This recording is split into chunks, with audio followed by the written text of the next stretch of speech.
Olá, professor. Irei realizar aqui a resolução da atividade de recuperação continuada. Bom, começando pelo exercício 1. Nesse exercício, a gente vai ter uma máquina de estação separada, onde aqui esses são os parâmetros da máquina, e ela é controlada por um retificador monofásico junto completo, totalmente controlado. E você vai, no parâmetro A, pedir qual o ângulo alfa a ser inserido nesses retificadores para atingir os pontos de velocidade desejados. Bom, para essa questão, o primeiro detalhe importante é que o torque ele não é um valor constante, ele é dado por uma função e tem relação direta com a velocidade.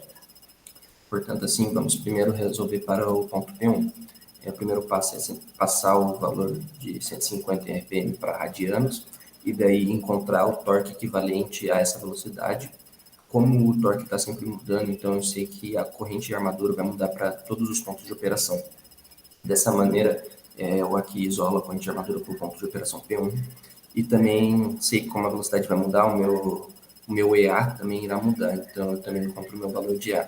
Dessa maneira, eu consigo achar o valor da tensão terminal que chega nessa velocidade desejada, né? Então, eu vou somar o EA mais RA e A1, vou encontrar que o valor de tensão terminal 1, o ponto de operação P1 é 64 volts. Para encontrar o alfa, a gente precisa igualar essa fórmula aqui que vem da definição de valor médio, né, da integral do valor médio, com o valor de VT1 que a gente acabou de encontrar. Né? Aqui esse 380 seria o V0RMS, nós iremos isolar para cos φ, encontramos esse valor, e por fim fazemos que α1 vai ser o arco cosseno desse valor aqui. O ponto de operação P1 a gente encontrou o ângulo de operação de 79,22 graus. O ponto de operação P2 é realizado o mesmo processo. Né? A gente primeiro passa de RPM para radianos, encontra o torque, encontra a nova corrente de armadura, encontra o novo EA. Portanto, assim, a gente encontrou um novo valor de tensão VT. Jogando novamente naquela fórmula, a gente vai encontrar um ângulo de operação de 44,52 graus. Agora, para traçar o gráfico, né, a gente primeiro precisa encontrar, a partir desses pontos de operação, a velocidade a vazio, né? Então, aqui nessa equação do VT, eu vou ter que eu tenho a equação do VT, né? O EA é a mesma coisa que kφ velocidade e o IA é a mesma coisa que torque por kφ.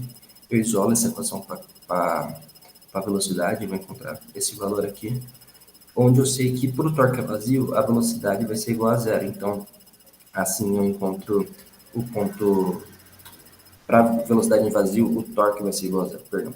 Então, aqui, ponto de operação 1, a velocidade a vazio vai ser 244,49 RPM. Ponto de operação P2, a velocidade vai ser 932,69 RPM. Agora, traçando o gráfico, primeiro aqui a curva do torque, né? Da evolução do torque com relação à velocidade. Por possuir um valor ao quadrado aqui, eu consigo saber que isso aqui vai dar uma parábola. Então, eu coloco primeiro os pontos de operação P1, P2 e os pontos de operação a vazio. Aí eu simplesmente pego e traço da operação a vazio para o ponto P2 e para o ponto P1. Assim eu faço o gráfico. Perdão. Bom, agora para encontrar se o ponto de operação P1 vai ser estável. A gente vai identificar se um ponto de operação é estável ou não se ele atingir essa característica aqui, onde a derivada do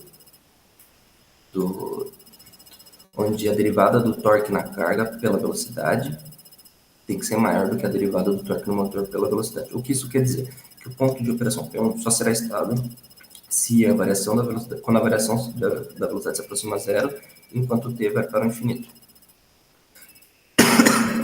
Bom, saindo daquela equação da velocidade que eu tinha achado antes, né, eu vou fazer fazer os cálculos aqui, né, e depois isolar para o torque. Então, eu derivo essa função e eu vou ter que essa derivada é menos 2,77.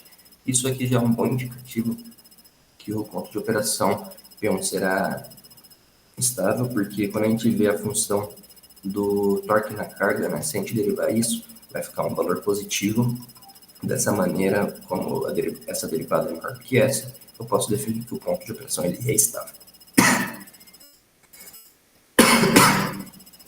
Por fim, a última alternativa pede para identificar o que aconteceria se eu colocasse um ângulo alfa de 5 sobre 6. Bom, agora a gente vai fazer o caminho reverso, né? Antes a gente encontrava o valor dessa tensão VT para achar o valor de alfa que corresponderia a esse valor. Agora não, a gente já tem o valor de alfa e a gente vai ver quanto que isso daria de tensão terminal para o motor. Como esse ângulo de operação ele é alto, ele vai me dar um valor negativo no motor. E o que isso quer dizer do ponto de vista do motor? O que vai acontecer? Quando a gente vem aqui e faz uma análise das operações em quadrantes, a gente percebe que antes ele estava operando em tensões positivas e correntes positivas. Portanto, ele estava operando aqui no primeiro quadrante, né, que é caracterizado pela operação em tração. Agora, como ele inverteu a tensão, é uma característica desse retificador, então eu vou passar a operar no quarto quadrante. O que isso quer dizer? Que a operação vai sair de tração e vai ter uma característica de frenagem.